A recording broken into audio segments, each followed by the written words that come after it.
Salud Mental de Calibre Mundial. Programa especial con Luz Nereida Vélez desde Cima Menonita. Salud Mental. El trastorno por consumo de sustancias es un patrón problemático de consumo de sustancias que afecta la salud y el bienestar.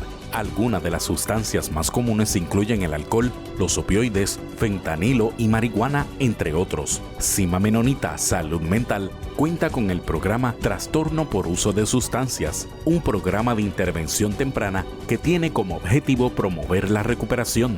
¿Qué beneficios pueden encontrar los pacientes? Conversamos con su coordinadora, la licenciada Katia Morales, consejera en sustancias. Salud Mental de Calibre Mundial. Programa especial con Luz Nereida Vélez. Si algo es sumamente triste es cuando uno, ¿verdad?, comienza a usar ciertas sustancias, ya sean porque fueron recetadas por el médico, sustancias que son a nivel 4, ¿verdad?, de acuerdo a la categoría de los federales, que son sustancias altamente adictivas. Y entonces las usamos para algún dolor, para alguna cirugía, y entonces le encontramos el gusto porque nos hace sentir bien. Y es muy triste muchas veces, ¿verdad?, mantenernos en el uso de ese tipo de sustancias. Lo mismo con las sustancias que llamamos de la calle o las ilegales. Hoy día todo el mundo sabe que la marihuana no es lo que era en los años quizás 60 o 70. Es una marihuana 35% potenciada con otras sustancias mezcladas, lo que hace mucho más daño, no solo al cuerpo físico, sino también a las emociones y la mente. Para hablar sobre todo esto, tengo a la licenciada Katia Morales, consejera en sustancias y coordinadora del programa para tratamiento de desorden de sustancias, SUD por sus siglas en inglés. Buenos días. Buenos días, gracias por la invitación. Y gracias a usted por decir presente y estar aquí para poder dialogar de algo que es de suma importancia. Pero quizás lo primero que debemos preguntar es, ¿a qué le llamamos el desorden por consumo de sustancias? Sí, es muy importante definirlo para que las personas puedan entender que es una enfermedad médica que se caracteriza por el consumo de sustancias que conlleva un comportamiento compulsivo y autodestructivo, porque a pesar de las consecuencias negativas que nos va a provocar a nivel físico y emocional, continuamos con el consumo. O sea, porque nos da bienestar, porque nos hace sentir bien. ¿Qué le dicen las personas cuando vienen al programa?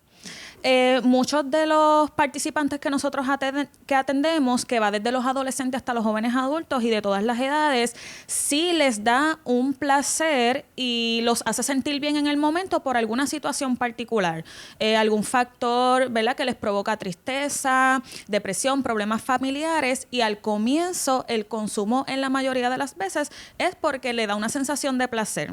Yo recuerdo que hace años atrás se hacían unas fiestas. Los adolescentes hacían fiestas para consumo de pastillaje y cogían las pastillas del abuelo, de la abuela, de aquel, del otro, de las casas, y hacían fiestas y mezclaban todo eso. Sin mirar las consecuencias, uno se puede morir. Así mismo es, y todavía al presente, las sustancias más comunes en los adolescentes específicamente que involucra el alcohol son los medicamentos, además de la nicotina y el THC, que es la marihuana, los medicamentos no recetados que cogen de los abuelitos, de los papás, es de las sustancias más comunes en los adolescentes. Y eso es bien detrimental. Tenemos que, mire, como papás, tenemos que estar sumamente pendientes. Esos medicamentos que son nivel 4, hay que mantenerlos en áreas donde nuestros niños pequeños, porque un niño pequeño sin querer puede ingerir esto, al igual que nuestros adolescentes. Licenciada, ¿a qué le llamamos o cuáles son las distintas sustancias que se encuentran en la comunidad? Sí, las más comunes es el alcohol, que a pesar de ser una sustancia legal, en los adolescentes, pues, no debe haber el consumo, además de que es ilegal para ello. Está la nicotina, que se involucra también, está el THC, está la cocaína, están los distintos alucinógenos, están los distintos opioides, entre otros medicamentos recetados que los utilizan, ¿verdad?, sin ninguna prescripción médica. Son de las sustancias más comunes que vemos en los participantes. Y el problema que tenemos es que hoy día, ¿verdad?, con el llamado, y lo pongo entre comillas, del cannabis medicinal, que como proyecto de ley fue una iniciativa muy hermosa, muy bonita para, ¿verdad?, aquellas personas que los médicos les recetaran el uso de lo que había en estos dispensarios, pero que todos sabemos que hoy día se vende de todo. Pero no solo en los dispensarios, vemos gasolineras vendiendo también cosas que pueden ser adictivas y nocivas. Asimismo es en las gasolineras, podemos encontrar mucho los vaporizadores de nicotina, que está bien frecuente en los adolescentes y es sumamente peligroso, ¿verdad?, para la salud. También hay vaporizadores con consumo que contienen CBD, que aún así tiene un % de THC y los venden legal para personas mayores de 21 años, pero aún así contienen THC. Y relacionado a las licencias del cannabis medicinal, pues aún así el participante tenga su licencia, puede crear una tolerancia y dependencia y llegar a la adicción. Exactamente, ¿no? Y con esa licencia yo conozco quienes le compran a los amigos completos. Y eso es detrimental, no hay una supervisión, no hay nada que podamos entonces ponerle, ¿verdad?, un detente, y lo que seguimos es promoviendo lo mismo. Cuando hablamos de este programa SUD, ¿verdad?, por sus siglas en inglés, ¿de qué estamos hablando? Pues está dirigido a participantes desde la adolescencia, desde los 13 años hasta los 25. Es importante trabajarlo desde la educación porque vemos participantes hasta menores de 13 ya con consumo de algún tipo de sustancia. Así que encontramos educación, tratamiento preventivo y dirigido a la abstinencia o a la reducción de distintas sustancias desde la adolescencia. ¿Y quiénes se dan cuenta? Mamá, papá, los abuelos, si son los que están cuidando, en la escuela algún maestro. Sí, nosotros recibimos muchos referidos, tanto de los padres porque tengan alguna sospecha. Nosotros orientamos de cuáles son los síntomas conductuales que puede presentar un adolescente que pueden estar consumiendo algún tipo de sustancia, y de la escuela también. Nos dirigimos a las escuelas a dar charlas para poder educar, que ellos identifiquen y nos refieren adolescentes desde 13, 14, 15 en su adolescencia. Qué tristeza, a mí me da tristeza, ¿verdad?, saber que desde tan pequeños están en ese círculo vicioso. Y cuando usted habla de síntomas, me gustaría que mencionara algunos, por si acaso usted tiene a alguien en su casa y usted no se ha dado cuenta, por lo menos esté alerta y mire, observe. Así mismo, en los adolescentes es bien importante el aprovechamiento académico, que cambie significativamente de ser un estudiante de un aprovechamiento de A, que baje significativamente las notas. Un comportamiento que se encierre mucho en el cuarto, que no quiera hablar, agresivo o muy reservado. Es un cambio drástico en el comportamiento regular de los adolescentes. Cuando hablamos de este programa SUD, ¿qué cosas ofrece? Nosotros ofrecemos un tratamiento que va dirigido individualizado, con un equipo multidisciplinario altamente calificado específicamente en el uso de sustancias, psiquiatras especialistas, trabajadores sociales certificados en adicciones, enfermeros, psicólogos especialistas, facilitadores de apoyo, consejería en rehabilitación vocacional, ¿verdad? Un equipo completo que podamos trabajar no tan solo el consumo de sustancias, sino las otras áreas de mejoramiento que se identifiquen en el tratamiento. Que muchas veces pueden estar acompañadas de algún trastorno mental y por eso pues usan este tipo de sustancias, ¿no? Así mismo para evadir.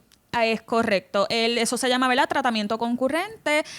Para adolescentes, por ejemplo, con déficit de atención y hiperactividad, tienen una mayor probabilidad del consumo de algunas sustancias como el THC, depresión, ansiedad, ¿verdad? Son condiciones de salud mental que pueden precipitar el uso. ¿Qué beneficios pueden encontrar los participantes en este programa?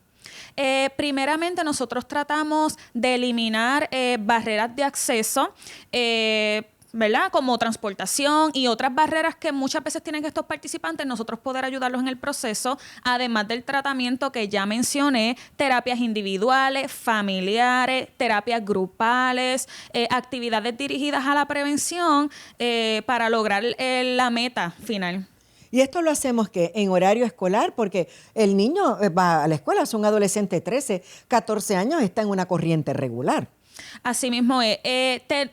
Tenemos en el horario escolar, tratamos de que ellos pueden ir en la tarde luego que salgan. Si no, nos tratamos de ajustar. Si no, pueden ir a la clínica y luego ir a la escuela si les queda cerca, pero sí. ¿Y estos acuerdos se hacen también con las escuelas? o simplemente esto es con los padres? Con los padres. En caso de que haya que hablar con trabajo social de la escuela, consejero, nosotros nos podemos contactar y discutir el caso y llegar a unos acuerdos para beneficio del participante. Por eso, para que no entonces no le pongan ausencias, demás, no lo vayan a colgar, porque a lo mejor puede llevarse trabajo para la casa, cumplir, traer las asignaciones, los proyectos y ese tipo de cosas los días que sean necesarios para que no pierda tampoco, ¿verdad?, la escolaridad. Así mismo es. Si nosotros, como vamos y damos charlas también a las escuelas, tenemos una comunicación directa con el personal, psicólogos, trabajadores sociales, y el plan de tratamiento va dirigido e involucra a la escuela también de ser necesario, y podemos llegar a acuerdos para que el paciente no se afecte en su proceso académico. Usted mencionó que hay terapias individuales, o sea, que hay un poco de privacidad en un principio. ¿Cómo trabajamos? Trabajamos de esa manera, individualmente, en lo que, ¿verdad?, se van acoplando y luego los podemos poner grupales. Así mismo es. Las primeras intervenciones son individuales.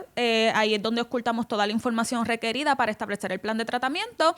Y luego hacemos unas intervenciones grupales de temas generales que ellos, si se sienten en la comodidad, puedan expresar ejemplos, o pueden simplemente adquirir la información, recibirla. Criterios para poder participar del programa. Tener edades desde los 13 a los 25 años, que tengan un consumo de uso de sustancia o historial, no necesariamente, porque podemos trabajar la prevención para evitar la recurrencia. Yo voy a continuar dialogando con la licenciada Katia Morales, consejera en sustancias y coordinadora del programa para tratamiento del desorden de sustancias. Así que usted manténgase ahí, que nosotros regresamos en breve. Salud Mental de Calibre Mundial. Programa especial con Luz Nereida Vélez. Si el alcohol y las drogas se interponen en tu camino, en Cima Menonita reconocemos que cada historia de recuperación es única. El programa para el tratamiento de trastorno por uso de sustancias ofrece consejería, apoyo grupal e intervenciones personalizadas que ayudan a las personas a retomar el control de sus vidas de forma saludable y productiva. Llama hoy al 787-714-2462 o visita hospitalmenonitacima.com y descubre cómo podemos ayudarte en tu proceso de sanación. Salud Mental de Calibre Mundial. Programa especial con Luz Nereida Vélez. Regresamos en breve.